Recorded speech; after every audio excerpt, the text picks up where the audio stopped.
विशाल पवार या 30 वर्षाच्या पोलीस कॉन्स्टेबलचा खून झालाय।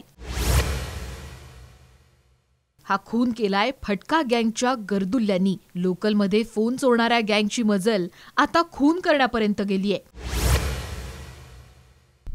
कोण होता विशाल पवार? फटका गँग सोबत त्याचा संघर्ष कसा झाला? या गर्दुल्ल्यांनी विशालचा खून कसा केला हे जाणून घेण्यासाठी हा व्हिडिओ शेवटपर्यंत नक्की पहा। व्हिडिओ सुरू होण्याआधी एक छोटीशी आठवण, साम टीव्हीचं YouTube चॅनल सबस्क्राइब करा आणि सर्व बातम्यांचे नोटिफिकेशन मिळवण्यासाठी बेल आयकॉनला क्लिक करा। विशाल पवार, वय 30। विशाल मुंबई पोलिसात काम करत होता। मूळचा जळगावचा विशाल ठाण्यात राहत होता। विशालचे 3 वर्षांपूर्वी लग्न झालं होतं। त्याचे आई वडील आणि बायको जळगावच्या 40 गावमध्ये राहत होते। 27 एप्रिलला रात्री विशाल हा नाईट ड्युटीसाठी घरातून निघाला। 9:30च्या दरम्यान सायन माटुंगा दरम्यान विशाल लोकलच्या दारात उभा राहून फोनवर बोलत होता, पण त्याच्या हातावर कसला तरी फटका बसला आणि त्याच्या हातून फोन खाली पडला।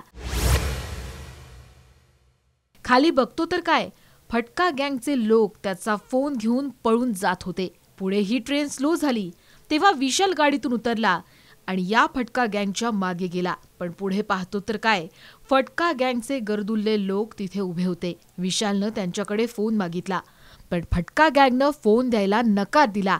फटका गँगच्या लोकांनी विशालवर हल्ला केला, त्याला मारहाण केली। विशालनंही प्रतिकार करण्याचा प्रयत्न केला, पण ते लोक इतके होते की विशालचा निभाव लागला नाही। तेव्हा या गर्दुल्ल्यांपैकी एकानं विशालच्या पाठीत इंजेक्शन खुपसलं। या इंजेक्शनमुळे विशाल बेशुद्ध झाला। नंतर याच गँगच्या काही लोकांनी त्याच्या तोंडावर लाल रंगाचं काहीतरी रसायन ओतलं। या औषधांमुळे विशाल 12 तास बेशुद्ध होता। 12 तास पटरीच्या जवळ विशाल बेशुद्ध अवस्थेत पडला होता। शुद्धीवर आल्यानंतर विशालनं ठाण्यात आपलं घर गाठलं, पण दुसऱ्या दिवशी विशालची तब्येत बिघडली। त्याला अस्वस्थ वाटायला लागलं, म्हणून विशालला सिव्हिल हॉस्पिटलमध्ये दाखल करण्यात आलं। तिथे पोलीसही आले।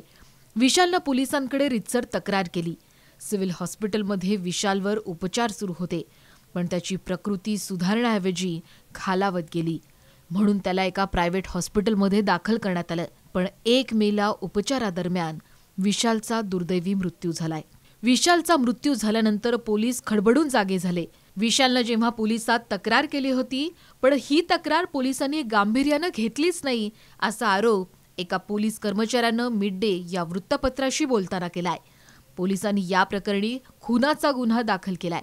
तसंच आरोपींचा शोध घेण्यासाठी 10 ते 12 टीम गठीत केल्यात। विशालच्या मृत्यूनंतर काही धक्कादायक गोष्टी समोर आल्यात। 27 एप्रिलच्या रात्री विशालवर हल्ला झाला। हल्ला झाल्यानंतर 12 तास विशाल बेशुद्ध अवस्थेत रेल्वे रुळाजवळ पडला होता। 12 तासानंतर जेव्हा तो घरी आला तेव्हा 2 दिवस तो बेशुद्ध होता। घरी आल्यावर त्यानं याबाबत कुणालाच सांगितलं नाही।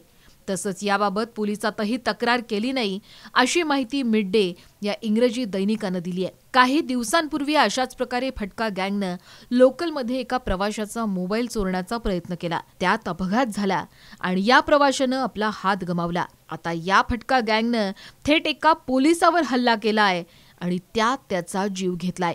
बरं, ही घटना घडलीये मुंबईत, तेही रात्री 9:30च्या सुमारास। या फटका गँगचा बंदोबस्त कधी होणार? फटका गँग संपवण्यासाठी आणखीन किती विशालला आपला बळी द्यावा लागणार, असा सवाल सर्वसामान्य नागरिक करतायत। फटका गँगवर लवकरच कारवाई होईल, हे प्रकार संपतील अशी आशा सध्या व्यक्त होतीये। पण सावधगिरी म्हणून प्रवासी एक गोष्ट नक्कीच करू शकतात, लोकलच्या दरवाजात फोन घेऊन बोलणं टाळा।